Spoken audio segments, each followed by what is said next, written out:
Hello दोस्तों, स्वागत है आप सबका एक बार फिर से आपके अपने चैनल हर दिन टेक्निकल पर। आशा करता हूँ आप लोग अच्छे ही होंगे। तो भाइयों, जैसा कि आप यहाँ देख रहे हैं, हमारे पास एक ब्लूटूथ मॉड्यूल जिसमें ये पैनल लगा हुआ है फ्रंट में, और एक ट्रांसफार्मर है यहाँ। एक्चुअली ये ट्रांसफार्मर है जो इसमें लगा हुआ था, और ये मैंने नया मंगाया है। दरअसल इसमें प्रॉब्लम ये थी कि चलते टाइम पे कुछ टाइम बाद डिस्प्ले बंद हो जाती थी इसकी, यानी कि वोल्टेज ड्रॉप हो जाता था। तो मैंने चेक भी किया था लास्ट वाले मॉड्यूल पे। तो ये पैनल भी पहले मैंने बदल के देख लिया, दूसरा लगा दिया, फिर भी समस्या वही रही, ब्लूटूथ पे चलते पे वोल्टेज ड्रॉप।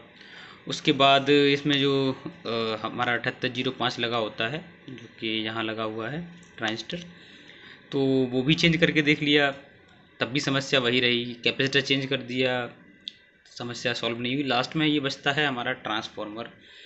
तो ये ट्रांसफार्मर इसमें लगा था, जो कि 0 और 8 वोल्ट के समथिंग ऐसा कुछ होगा, या 0.6 वोल्ट के लगभग होगा ये।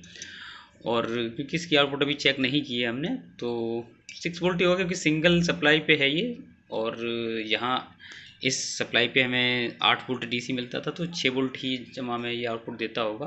तो यहाँ 909 का हम लगा रहे हैं 500 मिली एम्पियर में।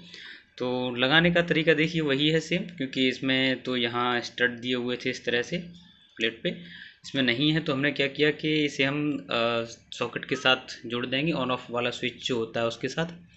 और दूसरे वाले वायर को देखिए कुछ इस तरह से हम सोल्ड करके, और एक ये सील्ड करके हमने डाल दिया है। सील्ड वायर का जो हमारा ऊपर का जो इंसुलेशन रहता है वो काट के यहाँ डाल दिया, लेकिन इसके ऊपर भी टेप करेंगे हम। तो आप काम करें तो प्रॉपर तरीके से करें, क्योंकि ये 220 वोल्ट लाइन का वायर है, कहीं अगर टच हो जाएगा तो एम्पलीफायर भी उड़ेगा साथ में, और आपको हैज़ार्ड से झटका भी लग सकता है। ठीक है, तो ये हो गया। अब ये हम सोल्ड कर देंगे। बाकी इसमें 3 तार मिलेंगे, क्योंकि इसमें 2 ही थे और इसमें 3 है। तो देखिए 2 तार वाले पे और 3 तार वाले पे हम कैसे लगा सकते हैं, क्योंकि हमें यूज़ करने हैं तीनों वायर।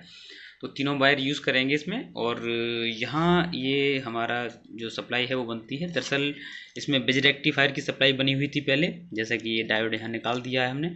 तो यहाँ 4 पॉइंट दिख रहा है, एक यहाँ से यहाँ लगा था, 2 लगे हुए हैं, और एक लास्ट में यहाँ से यहाँ भी लगा हुआ था, जो कि मैंने 2 निकाल दिए हैं। तो अब सिर्फ 2 ही लगा के मैं बाकी ट्रांसफार्मर से ही सप्लाई बनाऊंगा। और इसका मैं इसका फ़ोटो खींच लेता हूँ, और आपको फ़ोटो की ज़रूरत नहीं है, मैं प्रॉपर वे में ही एक 7805 से इसी ट्रांसफार्मर को यूज़ करके इस तरह से सप्लाई बना के आपको बता दूंगा, तो आपको ज़्यादा इजी रहेगा कि 909 से हम कैसे चला सकते हैं। तो चलिए इसकी वायरिंग कर लेते हैं फटाफट से, फिर आपको दिखाता हूँ, टेस्टिंग भी करेंगे हम लोग। ठीक है, तो मिलते हैं अभी। तो चलिए वापस से अब देख लेते हैं हम लोग। एक बार वायरिंग हो गई है, क्योंकि कैमरा होल्ड करने की कोई ऐसी सुविधा नहीं है मेरे पास, तो अभी हाथ से पकड़ के ही बना रहा हूँ।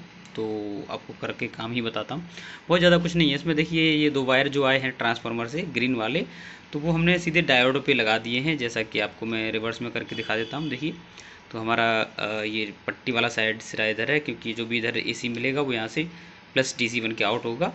ठीक है, तो ये हो गया। अब उसके साथ ही इसमें क्या है कि ये वाला माइनस किया है हमने, और जो सेंटर टेप है वो माइनस होने के साथ ही 2 साइड वाले होंगे प्लस हो जाते हैं, क्योंकि डायोड के साथ जुड़े हैं।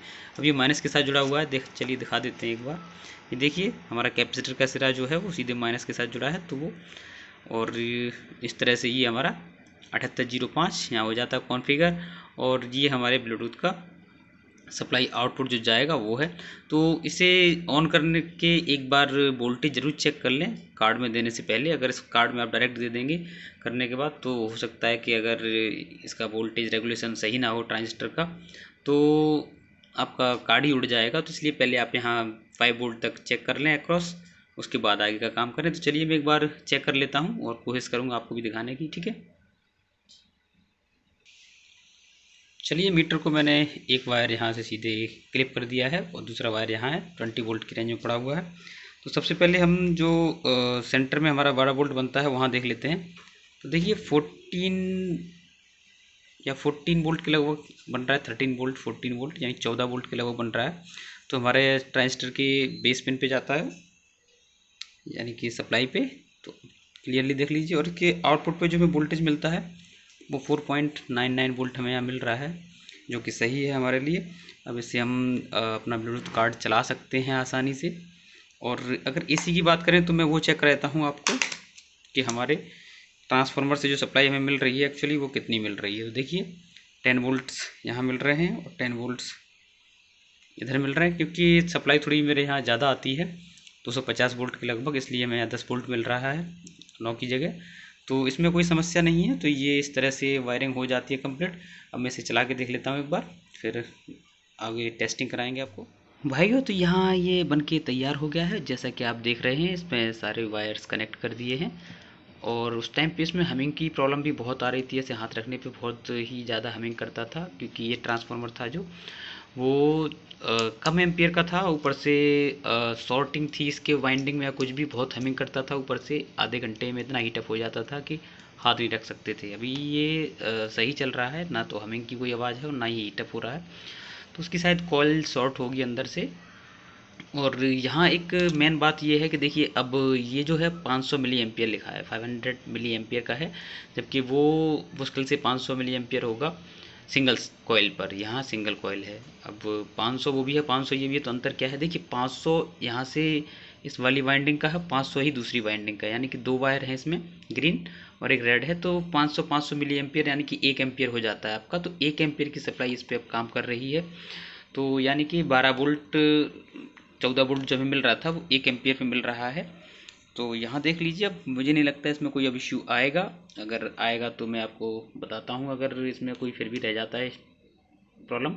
और इस पर हम पुराना मॉड्यूल जो था इनका वो काम नहीं कर रहा था, ड्रॉप करता था, उसे भी लगा के देखेंगे।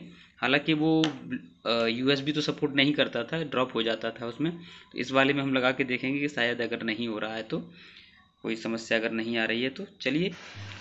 तो फाइनली ये यहाँ चल गया है कुछ इस तरह से। और आप जैसा देख रहे हैं 15-16 मिनट तो ये यहाँ चल ही रहा है तब से। और 2-1 गाने और चल गए हैं। ये वही पुराना मॉड्यूल है जो इसमें से निकाला था, ड्रॉप वोल्टेज की प्रॉब्लम आ रही थी जिस पे। तो ये जो बदला था वो है, बाकी ये भी चल रहा है। और इसे और टेस्टिंग करके मैं देख लूँगा। बाकी मुझे लगता नहीं कोई इशू इसमें आएगा। फाइनल ये सही हो चुका है। और चलिए देखते हैं फिर आगे इसमें और क्या रिज़ल्ट हो सकता है। मेरे हिसाब से सही हो गया है। चलिए फिर मिलते हैं किसी अगली वीडियो में, तब तक के लिए नमस्कार।